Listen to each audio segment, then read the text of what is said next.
जैसा कि चौकसी हुई उस ताल्लुक से आपका क्या मानना है? सर्वप्रथम मी लोणीकर साहेबांचे आभार मानतो.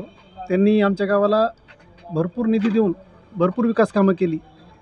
त्या कामावर बऱ्याच विरोधकांनी तक्रारी दिल्या. त्या संदर्भात आज चौकशी समिती नेमण्यात आली. घनसावंगीची चौकशी समिती आली आणि त्यासोबत तुम्ही मीडिया आलात. आज प्रत्येक कामावर जाऊन काम पाहिलेलं आहे. प्रत्येक कामावर जाऊन काम पाहिलेलं आहे. चौकशी समितीचा अहवाल आहे जो अजून 20-25 दिवसांनी येईन, महिन्यानी येईन.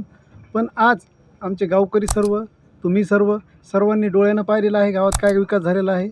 सगळ्यात सुंदर असं गाव माझं झालेलं आहे. एक छोटी मोठी घर बांधताना आपण छोटी मोठी त्रुटी राहते. आज प्रत्येकाच्या घरात जर घर जरी बांधायला काढलं तर त्याची ओरंडी राहते. तशा प्रकारे कुठं काही त्रुटी राहिली असतील तर ते आम्हाला त्यांनी सांगावं. त्रुटी असली तर आम्ही ती भरून काढू. जैसा कि 24 करोड़ का भ्रष्टाचार ऐसा उनका बोलना है. त्यांचा भ्रष्टाचार, त्या 24 करोडचं गणित मला तुम्हीच मीडियानं लावून द्यावं अशी माझी त्यांना विचारावं. ते गणित लावून द्यावं म्हणून. ते गणितच लागा ना मला त्या दिवशीपासून 24 करोडचं भ्रष्टाचार आहे. सार्वजनिक कामं आहेत, वैयक्तिक कामं कोणचे आहेत, वैयक्तिक कामाचा आणि ग्रामपंचायतचा काय संबंध आला. आज वैयक्तिक कामं असतील, शेततळे असतील, सिंचन विहिरी असतील. ह्या सिंचन विहिरी शेततळ्यात याच्यात ग्रामपंचायत काय रोल आला. ग्रामपंचायत फक्त मंजूर करून देते आणि ते लाभार्थी करतात. त्याच्यात ग्रामपंचायतचा काय रोल आला. भ्रष्टाचार झाला कुठं झाला हे दाखवायला पाहिजे. ते दाखवायला त्यांनी आज कामं दाखवले, त्यांनी पाहिले, मोजले. आम्ही तर रोड मोजले सगळे बांधण रस्ते. मेजरमेंटपेक्षा 100, 50, 40 मीटर जास्त भरले. मी सोबत होतो सगळ्या रस्त्यांच्या.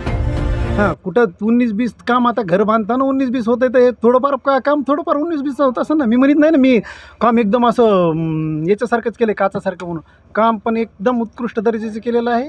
सगळ्यात उत्कृष्ट दर्जाची कामं अकोलीला आहेत हे मला म्हणायचं. नंतरची काय भूमिका असणार? काहीच भूमिका नाही. मला माझ्या गावाचा विकास करायचा आहे. त्यांच्या काही त्रुट्या सांगितल्या त्यांनी ते करायच्यात. आणि याच्या पुढेही अजून मी आज तुम्हाला सांगतो आहे, माझ्या गावात माननीय लोणीकर साहेबांनी मीडियाच्या माध्यमातून सांगतो आहे, सबस्टेशन मंजूर केलेलं आहे. आरोग्य केंद्र मंजूर केलेलं आहे. यानंतर एक सर्वात मोठं आरोग्य केंद्र अकोलीला होणार आहे, उपकेंद्र. आत्ता वॉटरगेटच्या टाकीचं काम झालेलं आहे. आम्ही आता 2 दिवसात पाणी पूर्ण गावात वॉटरगेटचं पाणी आमच्या घरोघरी नळ केलेला आहे लोणीकर साहेबांच्या माध्यमातून. घरोघरी पाणी प्रत्येकाला, कुठं जायची गरज नाही. विरोधकाच्या घरी जास्त पाणी जातं असं मी म्हणतो. वॉटरगेटचं पाणी जोडल्यानंतर गावात प्रत्येकाला असं भरपूर पाणी मिळेल. आज पण भरपूर आहे, पण आता एवढ्या कडक उन्हाळ्यात पण भरपूर पाणी आहे. याच्यापेक्षाही जास्त पाणी मिळेल.